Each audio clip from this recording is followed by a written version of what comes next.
New Year's resolutions don't work.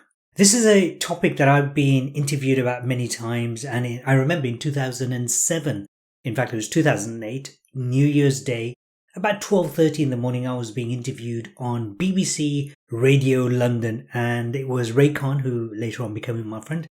Now the idea was to interview me for 10-15 minutes, but we ended up on the show for about 1 hour 20 going into the ins and outs of why New Year's resolutions don't work. In this episode of this 12-part series of self-mastery, I'm going to share with you one of the most powerful ways to make your resolutions work.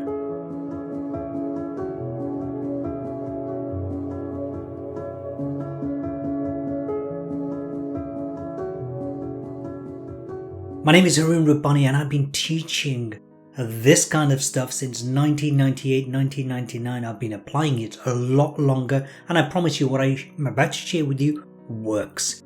First of all, let's explore why New Year's resolutions do not work. Number one of the biggest mistakes people make is to set a goal, a resolution, because that's what it effectively is. Set a goal which is not theirs. It's something that's not aligned with themselves. They've learned it from the self-help industry, personal development, a coach, a mentor. They've seen it on TV. They've seen family members set up these same goals and they've gone for the goal. And in truth, it is not their goal. And as a result, their higher self or their subconscious mind is going to sabotage that resolution.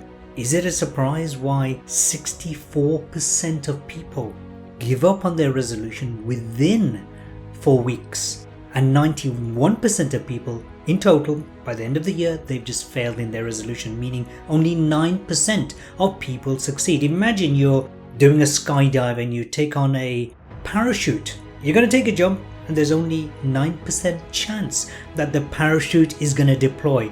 Will you do that jump? Of course not. You're not mad, right?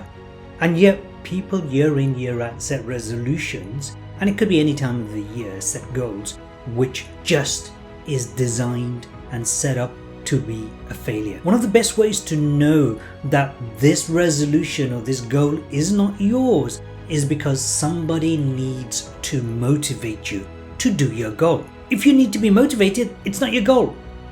If it's something that is high up in your values, as Dr. John D. Martini says, your hierarchy of values, if it's higher up there, you're going to be inspired, you're going to be energized. People aren't going to need to push you out of bed. You're going to jump out of bed to get things done. For example, I love doing work which involves speaking on the platform, meaning professional speaking. Nobody needs to say, Haroon, are you going to get there on time? I'll be way ahead of time. I'll be there long before the presentation starts. I'll be there long after it finishes. Nobody needs to energize me. My energy is there. So nobody needs to motivate me to become a professional speaker or do whatever I need to do related to professional speaking. But if I needed motivation, that means that is not my goal. So it's the wrong goal, wrong resolution altogether. The next reason why resolutions don't work is because it's not a priority for you. Here's an example. I've worked privately one-to-one with hundreds of clients and thousands of people over the years, but particularly in healing. Here's what I do with someone who's trying to change their life. Let's say money. So if they've got problems with money, I ask them a series of questions, one of which is, what matters most about money to you? If they come up with only one or two reasons, I know that they're struggling with money. On the other hand, say they have a good relationship with their partner, and I ask them, what matters most about your relationship with your partner to you? They're going to come up with dozens of reasons. So what I found is people who are highly empowered in one area, for example, the relationship, they'll have loads of reasons. Whereas where they've been disempowered, they've disempowered themselves, by the way, they will not have enough reasons. So what will people naturally do? They will naturally migrate towards that thing that inspires them the most, towards that thing that is a priority to them. If your resolution isn't working, it's because it's not important. And I'll explain later on how to make it important. Another reason why you know it's not a priority is you're too busy watching social media, watching TV, having a lie-in. And another reason may be because, and it's highly likely, that it is not in resonance with who you are, meaning your set of values, your hierarchy of values, your core driving values are not aligned to this resolution that you've set yourself. Another reason why people don't achieve resolutions is because they've made it too realistic and achievable. When I say too realistic and achievable, it's so easy. They procrastinate on it, they hesitate, they deliberate because they've got too much confidence that they're going to get it done, and in the end they do not get it done. And this is very relevant to people who are in education, relationships. We take it for granted. Yeah, things are going to work out. I'll get it done lastminute.com. But lastminute.com is always too late. A lot of coaches will tell you to make these goals realistic and achievable. Make it small. But you know what? I go the other way. Make it massive. Make it big. Make it so big you start getting nervous. Start getting butterflies in your stomach. You start browning your pants. Sorry. It's got to be big enough as an overarching goal. But on a day-to-day basis, it's got to be achievable. We'll explore that a bit later on. Another reason is because their goal or their resolution is not strategic or tactical enough. In other words, the plan, the overarching plan is not clear to them, or it's a mess. And even if you've got an overarching plan, so you're clear of what you want and who you want and so on, if you're clear about that, on a tactical level, on a day-to-day basis, they have not got a set of actions lined up to make this resolution work for themselves. Another very big reason why New Year's resolutions and goals don't work is you have too many clouding your vision, clouding your focus. You don't get clarity about what to do, where to go, who to get involved with, and so on. So just imagine someone like Michael Jordan, for example. He was a basketball player, and he probably trained 6 to 12 hours a day practicing basketball. Imagine him playing basketball and baseball at the same time. Something's got to give. He's going to end up mediocre in both. And in fact, he did turn to baseball for a while. But then when he went back to basketball, he did way more better than he'd ever done previously. So stay focused on one or intention at a time. It's very important to measure and monitor your resolutions, your goal. Progress. If you don't monitor it, what if you were going in the wrong direction? What happens then? You know, when people don't achieve their resolutions or their goals, their self-esteem drops. So it's very important to keep on top of this continuously. And it can be easy, by the way, if you stay focused.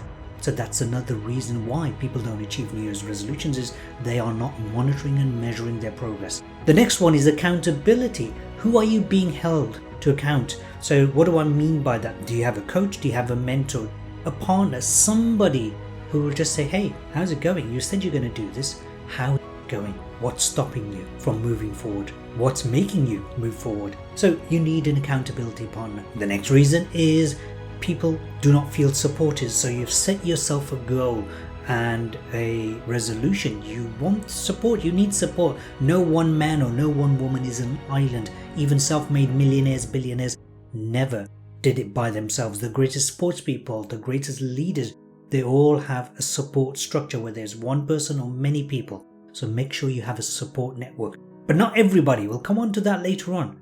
A very, very important area is a lack of discipline, which is the reason why people fail in their resolutions. What do I mean by discipline? Discipline meaning no matter what, you just continue going, control what's within your control. And disciplining your disappointment. Sometimes you do something, you expect a different result than the one that you've got, and so what happens? You get disappointed. You know what? Get over it. Learn how to discipline your disappointments. This means developing emotional resilience to be able to go through that roller coaster ride without losing the faith, without losing the vision. And the final one where I really feel strongly people fail is they are focusing on the wrong thing.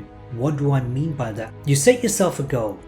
Say you're doing a degree. My sons, both of them are currently doing their degree. So let's say you're doing a degree. All you're looking for is to get a first class or a 2-1.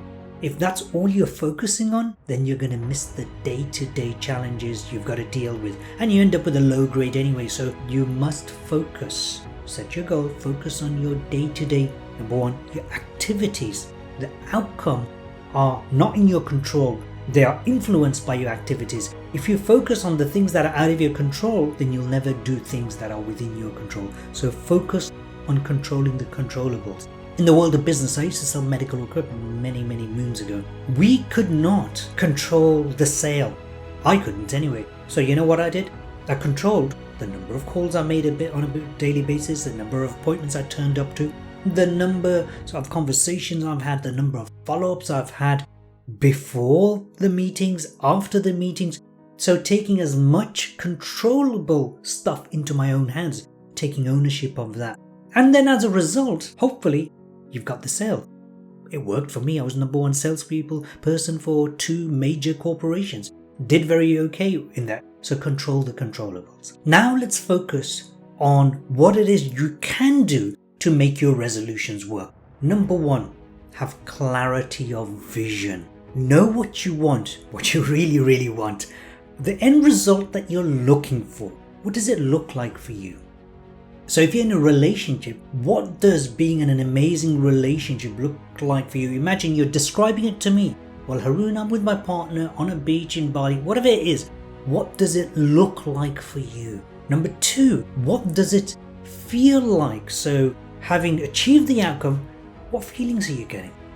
These are critical factors. What does it look like? What does it feel like for you? It's different for everybody, by the way.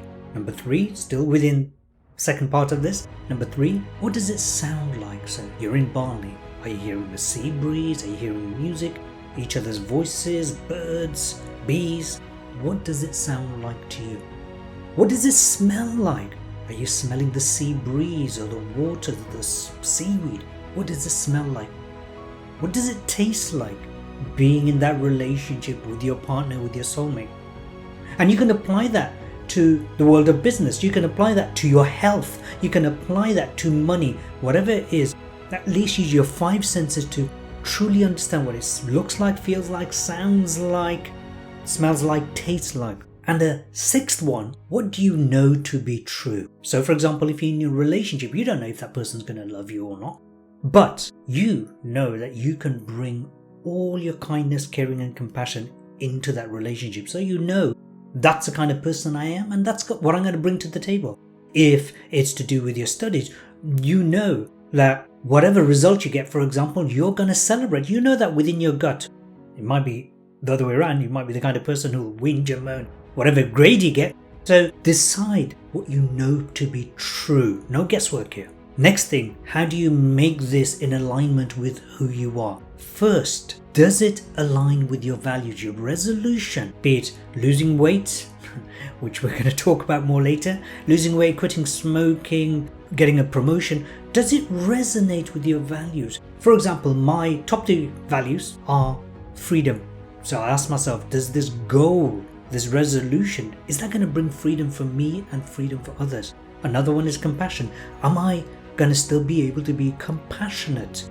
Or do I need to be a hard-nosed person? If it's hard-nosed, it's not for me. Number 3, is it going to allow me to be my most creative version of myself? Well, if it doesn't, then this goal isn't aligned to me. So you're going to do that with all your core values, whether they be 5 driving values or 100 driving values. It's very important that you have all your core values aligned. Of course, the next thing you've also got to ask, which a lot of people don't ask, is this going to tick the box for my insecurities? What do I mean by that? So you might be somebody who hates being stuck in a job, stuck in a situation. So if it's going to be a relationship, is this the kind of relationship which is going to make me feel like I'm stuck because we have a codependent relationship? She's constantly or he's constantly relying on me. Or it could be you're somebody who likes to be validated and affirmed, and just basically you like people pleasing and you like them to please you. Is this relationship going to be with someone who is happy to be standoffish? Because that might not be for you. Or it may be a relationship you want where you feel like a family unit rather than 2 independent people. So is this going to create community, a family level community or a wider level community? Is this right for you? So there's a whole bunch of questions you're going to be asking. But the thing is, make sure not just your values are ticked, make sure that your insecurities are not compromised. Otherwise, you're going to sabotage that resolution. Here's the good news. When you align your values and your insecurities, you bring it together according to one of the top psychiatrist or psychologist, I believe, in the UK, Professor Adrian Furnham, when you bring that together for a goal, you, my friend, are on purpose. The next thing is intention. Because really this whole entire video is all about intention. What is an intention? An intention is just this knowingness, this certainty that something's gonna happen because you are gonna do what it takes to make it happen, and you are expecting whatever outcome. You are in a sea of information, an energy field, not just your energy field, beyond your field. So I'm in a room full of intentions, a room full of energy and information. And when you set a singular intention, it's like you're gelling every single atom, every single bit of information together. How powerful is intention? Well, there's entire books being written on it by my friend Lynn McTaggart, The Intention Experiment, The Field. Go and read those books and find out what you can do with an intention. Because with intentions, you can heal yourself, you can heal others. With intention, you can attract an amazing relationship into your life. With intention, you can transform your financial wealth and abundance. So intention means I intend to take action in alignment with that. Whatever your intention is. So instead of calling it a goal, instead of calling it a resolution, call it your intention. Dr. John Demartini said something absolutely brilliant, which is this: if you have 100 people in a room all competing for the same kind of outcome, the person with the greatest clarity of vision and certainty of intention will rule over that intentional field. You literally influence people's emotions through intention. So have clarity of vision, certainty of intention. Next, turn your intention into an obsession. I used to do Kung Fu many years ago. I started when I was 14. Excuse my language, but I used to eat Kung Fu, sleep Kung Fu, shit Kung Fu. What does that mean? Kung Fu became my dominating thought, my dominating feelings, my dominating practice. Can you see why it's important to only have one intention at a time? So how do you do that? Well, set your intention and write down 100. If you can't do 100, by the way, you're going to struggle. That's the truth. Write down 100 selfish reasons why you choose to realize this intention.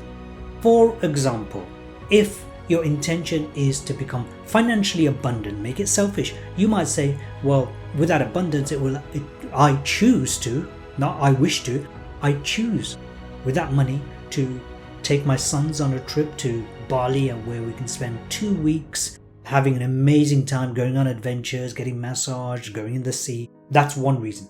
Another one might be I choose to take my partner out to the Ritz Hotel, for example, for dinner on her birthday. It's very selfish. Another one might be I choose to have a tailor-made suit that I am going to use for my talks at the Professional Speakers Association. Another example. Very, very selfish. Here's why you make it selfish. Because the thing that will sabotage you is your ego. Your ego is going to say, hey, you got this intention, it's for everybody else, but what about me? That ego is going to sabotage you with success. So whatever your intention is, even if you're helping someone for a charitable cause, make the reasons why you're doing it selfish towards you. So you, for example, might be raising £100,000 for an important charity. So you got to say, okay, what will that allow me to do? Well, this will prove to me that I can raise £100,000. It makes me boost my self-esteem or self-worth. You can be selfish even in charitable deeds. And then finally, so there's only 5, make your plans a systematic approach. So have a clear vision, but then have a step-by-step guide where you do little actions, tiny pieces of actions every single day until you've achieved your end result.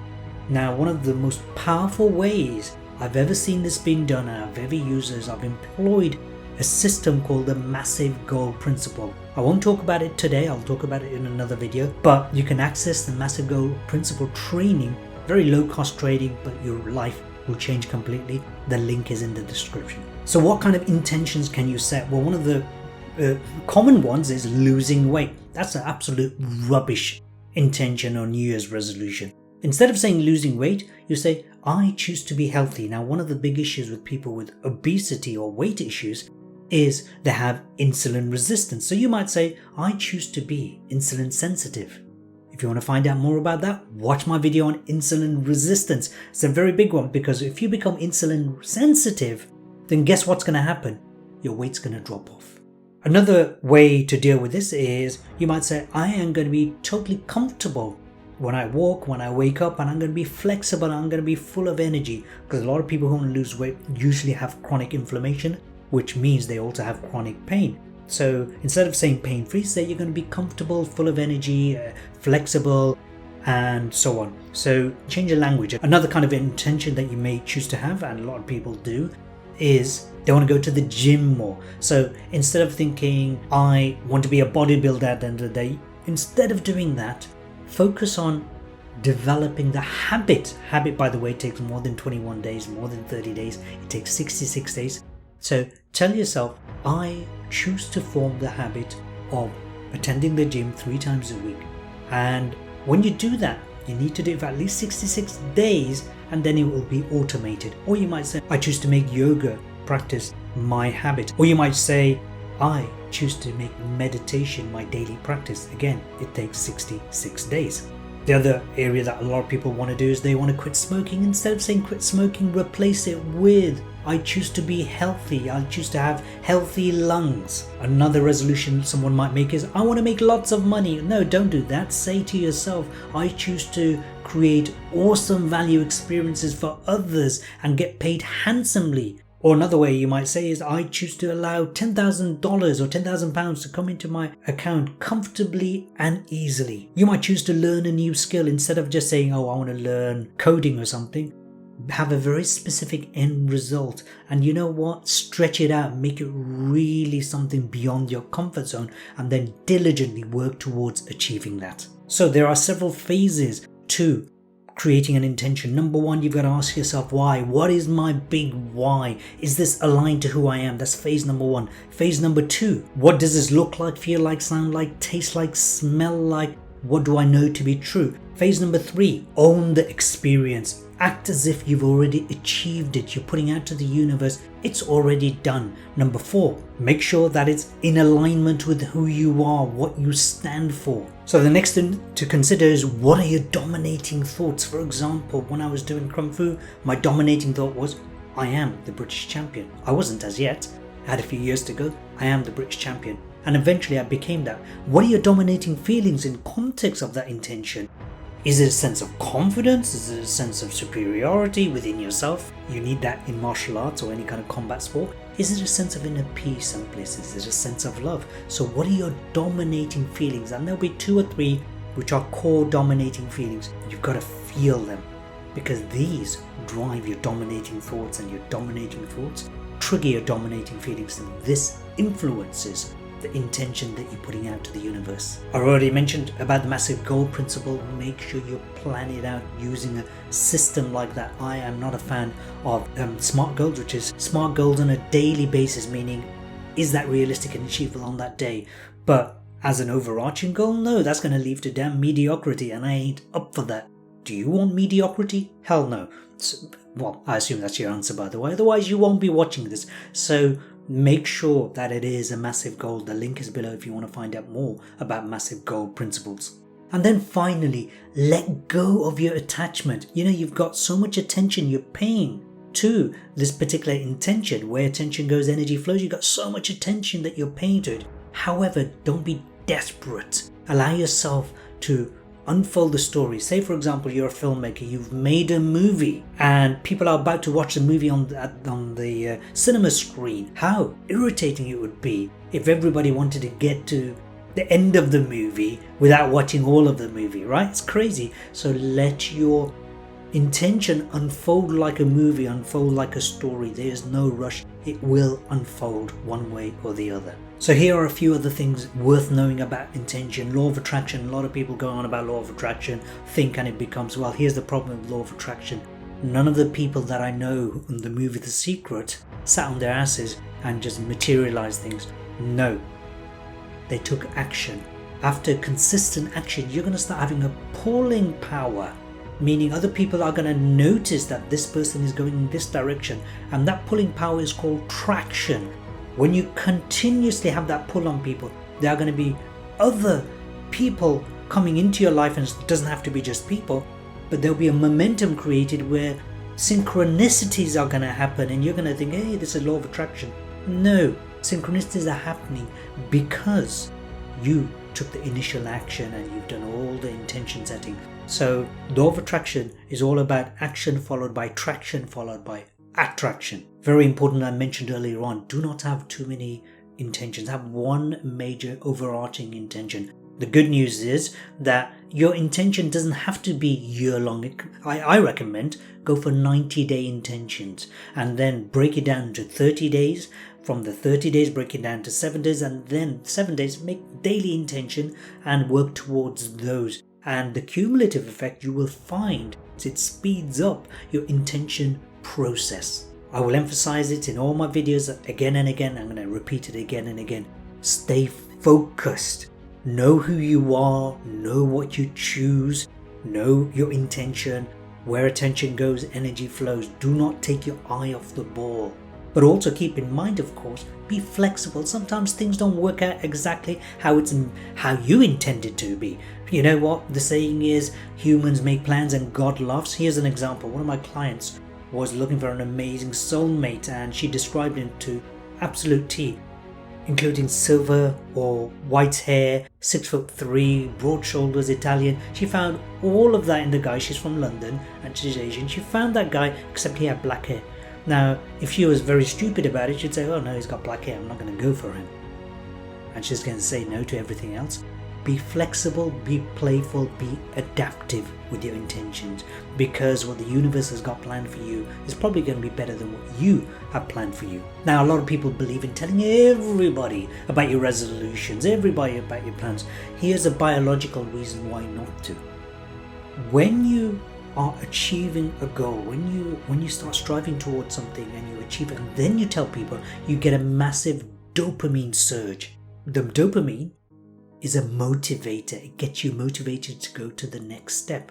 If you tell everybody that, for example, you are going to be 10 stone or 10 kilogram lighter in 3 months time, 6 months time, here's what's going to happen. You tell everybody you're going to get that dopamine surge, and you will not have enough motivation to continue doing your intention. So don't tell everybody, only tell 1 or 2 people. You've got to tell at least one person, and make sure that person is someone who will support you, who will challenge you, whether it be your partner, best friend, mentor, coach, whoever it is. Just make one person. You can tell a handful, but do not tell everybody. There's many other spiritual reasons why not to tell everybody, by the way.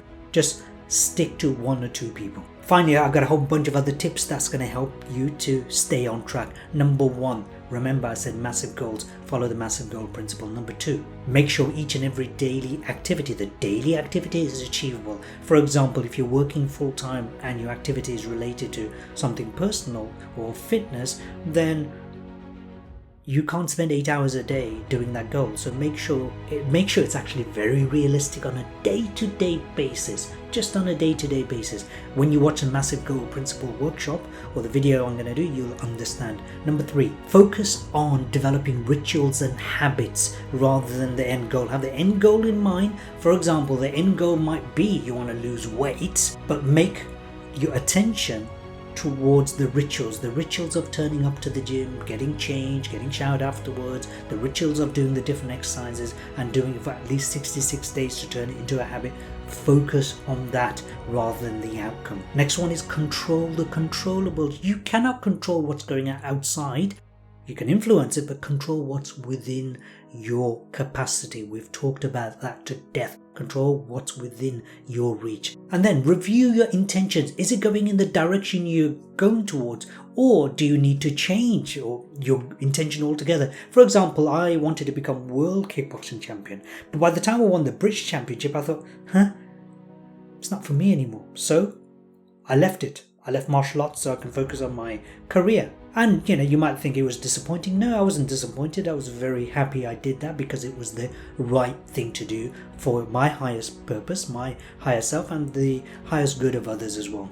You'll find that if you're a pilot flying from London to New York, 98% of the time your plane is going to be off course. And what do pilots do? Their job is to tweak so that they can go back into alignment. So there'll be many times you're going to be off course, and if you monitor on a regular basis, then you'll be able to tweak and keep yourself on course. Which leads me to tweaking, measuring and monitoring. Make sure you monitor regularly, make sure you tweak and adapt accordingly, and finally praise yourself. When I say praise, I'm talking about have gratitude for the work that you've done and the achievements that you've got on a daily basis, not when you've achieved it. That's such a anticlimax. Do it on a daily basis. This has been a long video. I've just given you about 2-3 day workshop in one longish video. Please watch the video again. The timestamps are there to help you to go to the points you want to get to. Make sure you put it into practice and give me feedback. Let me know how it goes. You can change your life. It's in your hands, and I really wish you the most magnificent year ahead. Thank you very much for watching. See you tomorrow.